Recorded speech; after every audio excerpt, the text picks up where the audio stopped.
Hi guys, Frankie V here from Frozen Sand with another episode of working with Power Tools. And for anybody that kind of just wandered in here, this is an effort on the part of Frozen Sand to make sure that our third-party map makers are up to date as to, let's say, current base knowledge requirements as far as where we are and where we're heading towards as far as Urban Terra HD, in the hope that we can make things a little bit easier as far as converting over from something, an edit environment similar to, say, GDK for the purpose of making third-party maps for the Urban Terra HD or Urban Terra 4.2 or whatever version that came before that, by pointing out some of the, helpful little things that will allow them to make that conversion significantly simpler. Now, since the last episode, I've been playing around a little bit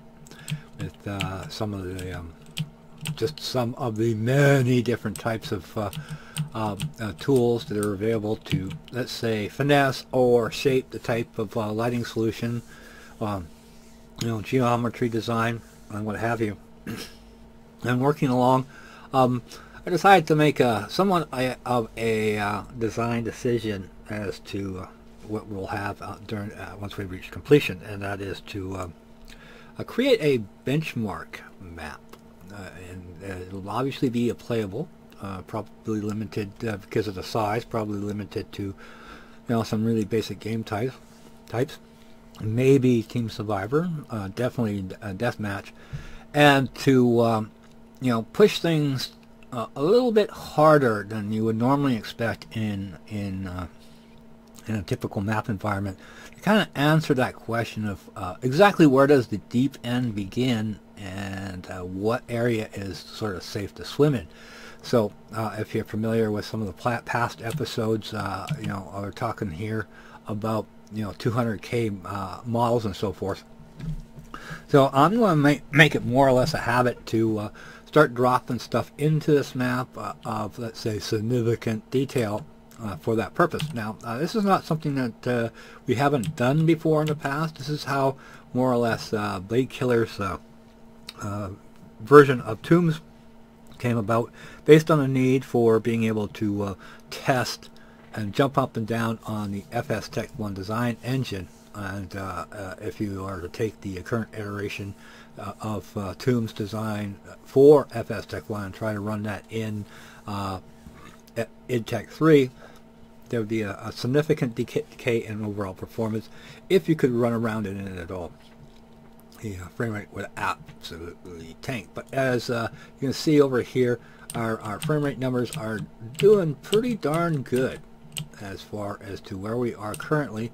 And of course, this is, as I mentioned in a previous episode, this is with all the eye candy turned on. This is as high as I can get it. Maybe I'll need to go in and kind of tweak up maybe the video card setting a lot more higher. I want to get this as high as possible to use it to derive benchmarks from. But as it is in engine, you can see that everything is set to epic. So this is going to be, let's say, the worst case scenario type map that anybody that wishes in the future can kind of drop into and to test out their video card performance. So if you can get like 120 frames per second out of it, well, good for you. You obviously have a rather powerful card, as well as to create benchmarks as to minimum playing requirements. So the normal standard for most video games these days is about 60 frames per second. Now, the reasoning behind that is really this number here is not really what you would call a trustworthy number that represents the maximum or minimum performance envelope of the game in runtime, as obviously you can create a significant load, say compared to 4.2, that you doesn't show up within the stats as to overall performance. So at 60 frames, I would say would be the bare minimum playability Probably could go lower than that once we start sorting out and figuring out what the numbers actually mean. But to move on forward is to keeping the overall performance idea in mind as to what you can add or configure or change or shape or form an environment once you get to a certain spot. The best practice is to, as far as in the year that we've been playing with it, is to more or less ignore optimization requirements and techniques at the stage as you build up the environment. If it's we're looking over here, that's a 200K player model, and we can't have that. But obviously, if we just sort of use the most powerfulest tool that you can ever have in as for evaluation, your two eyes, we can clearly see that geometry is not an issue. It's not the ability of even a low-cost video card to push polygons has been solved a long time ago. So you're not having to worry about, well, is this 100K too, or is this 10K too much? I would say philosophically wise, as to making, just to keep yourself happy, is that 1K equals $1. So here we have a $200,000 model, which we could probably have spent $50 on. So think of it in that terms. 1K equals $1, and then that's a good. Let's say, I hope I don't get bombed. That's a good number to kind of begin with, as far as the overall count. Let's say weight of the environment is. There is still some rather significant issues. One would be overbloating to the point that your map is like a terabyte in size, which is entirely possible, believe it or not. How many people will, that's the thing most mappers would probably be a little bit more concerned about, over and above what obviously is not a performance issue, is deliverability. How much of a chunk of a map will somebody be willing to download? 100 megabyte map or a 1 gigabyte map to play on? I don't, in this day and age, I don't see file size being too much of an annoyance. But of course, we want to keep the game proper down to something a little bit more reasonable.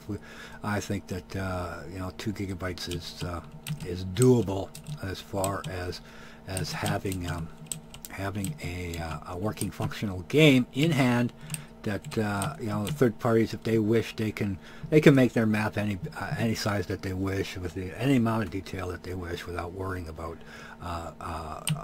hopefully any kind of performance issues, say above anything else, but making it happy to happy for somebody to say, oh, okay, that's not too bad. I can download that as a DLC or something like that. Remember, we're going Steam, so a lot of this stuff can occur in the background without you even knowing about it. So you go, oh, there's a map for DLC, click on it, and while you're playing on some other map that's downloading in the background or something like that. So these are the kind of things we're looking at more and more towards.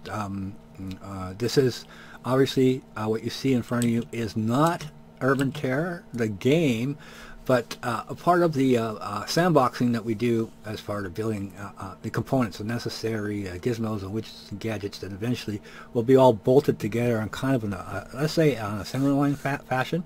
I think I mentioned it before. UE4 is Star Trek technology. Everything can be sandboxed, built, and it doesn't really matter from the top down. So it doesn't really matter what engine or what game it's being targeted towards, as long as it conforms to the Unreal 4 framework. So that's the new buzzword, let's say, of 2015 is framework. How does things fit within the framework, and not necessarily having to be fit to finish based on the engine itself. So I think we more or less covered some general chit-chat here. So what have I done since the last time? Well, I've anyone familiar with mapping knows knows that all white is not an ideal color to work with. The fact that it's like 1 1 1, there's no place for it to go. Like you can't go positive 1 without things starting to blow out on you. So you need a lighting value. So I sort of offset the lighting a little bit to make it a little bit more cleaner, not burn your eyes out.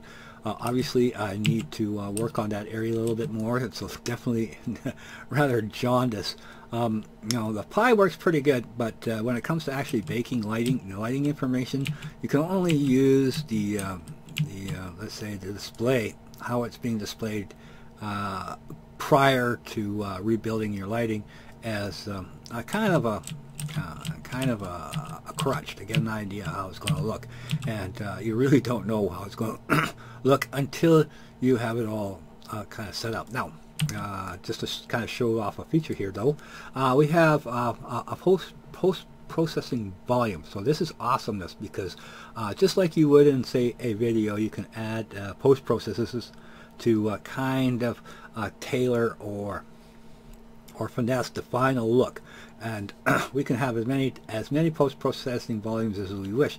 So you can have this is one big volume that covers the entire map, but we can have little sub-processing volumes. Say, for example, in here, oh, this is a little too dark. We can put a post-processing volume in here and lighten it up a bit without having to recompile the lighting solution. So we can create various different variations in the lighting depth. Now, lighting is, oh boy, how to put it? Okay, the way to look at it is, the first realization about lights is, of course, the steel line from a movie is that there are no lights at all. It's not a lighting solution as to a volumetric as you are used to, as far as you know, going outside on a sunny day. There are stuff that is between you and a surface that can cause, let's say, I wouldn't call them artifacts, but let's say causes the lighting to misbehave in a natural manner. So in this case, since there's no, there is actually nothing in between us and, say, a wall, you actually need to put something between us and that wall to kind of give that sense of volume as a volumetric light. So post-processing can certainly help you out in that area. You can add HDR lighting solutions, that kind of things. You can change the film tinting, the color, and so forth. We also have things like saturation and contrast, since this is a completely envelops the entire scene. It's going to be let's say a bulk edit. So with saturation turned on, for that, let's turn it off again, see if there is any kind of significant difference. Okay, there goes that must be the bomb squad. So we can actually increase or decrease the saturation, so we can go like put the saturation down to 0, and all of a sudden, boom, we're black and white. This is actually be let's say an interesting map. You know. Okay, let me go ahead and hit the play. Let's see if we're actually getting color detail. No. Okay, our players are all black and white. So you can have you can obviously quite easily create a black and white silent film type of map if you wish. We'll bring that back up again with the saturation and what have you. And it's a little bit jaundiced, so we can actually decrease that. Let's try 0.7. So a lot, not as jaundiced as it was before. So you have this finesse level of control where you can control the lighting in various different areas by creating various different post processes. Now another element that I added is I added a little bit of what is it? Environment fog. I don't think that's really what it's called. Let's see if we can find it. Atmospheric fog. Okay, an atmospheric fog is a volumetric. In other words, it fills a space with this type of information. In this case, the atmospheric is fog. I like adding a fog because sunlight is dirty. You at times walking around can see various changes in the tonal quality of the light in a given area, not just not just based on, say, light intensity. Now here's a good example. So you come around a corner here, you can start to see how it's probably really hard to see. Unfortunately, YouTube sucks the quality out of video, so it's really difficult to kind of see it. Now this is a good environment. This is a good area here. Right here, you can see that the light shafting, how it's creating, let's say, noise in the air, which could be dust particles or anything like that. But it's not so aggressive that it's in all areas of the map. So I think that's where we are. Well, to kind of back up a bit, as I said, the plan is to turn this into, I guess you would want to call it the video card killer. I doubt it. I really doubt it. But I want to put as much detail without we're in here, like 200K statues and high detailed content, to kind of create the benchmark map, as opposed to a map that is specifically designed to use to play in. And if somebody can actually play in it, well, then they got bragging rights, so to speak. The flip side to that is I've decided to redo Casa. We started Casa started out. Once again, it was a benchmark map. We need a benchmark map to derive the actual numbers, so to speak. What's good and what's bad. What will keep a healthy map, an environment that people can play in at the high performance level, versus the numbers of where you start to get into the deeper end of the pool, so to speak. So we could say, I'll get into that a little bit more in a second. Casa started out as a prototype for in UDK to prove out the concept that Urban Terror, the fabric, the game, can be maintained some degree and level of continuity from what it is now, as to well, upgrading it a bit so A, it looks good in as a requirement, and B, it maintains a high performance competitive type of envelope. So that's where Casa kind of started out, and it was the first map I started to convert it over the moment Unreal 4 came out. And unfortunately, when as a first start, I don't have a word for it except it turned to crap. Everything about it just started to get messy because, well, for one thing, the lighting solutions that were being made available as far as a skylight and directional lightings, it didn't really work as well as it did in UDK, believe it or not. To get the kind of that kind of same type of result.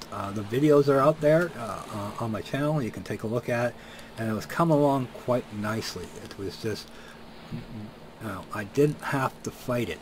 I didn't have to fight the environment to get the kind of lighting I wanted. That was not the case with the first iterations of Unreal 4, and it was rather disappointing at first.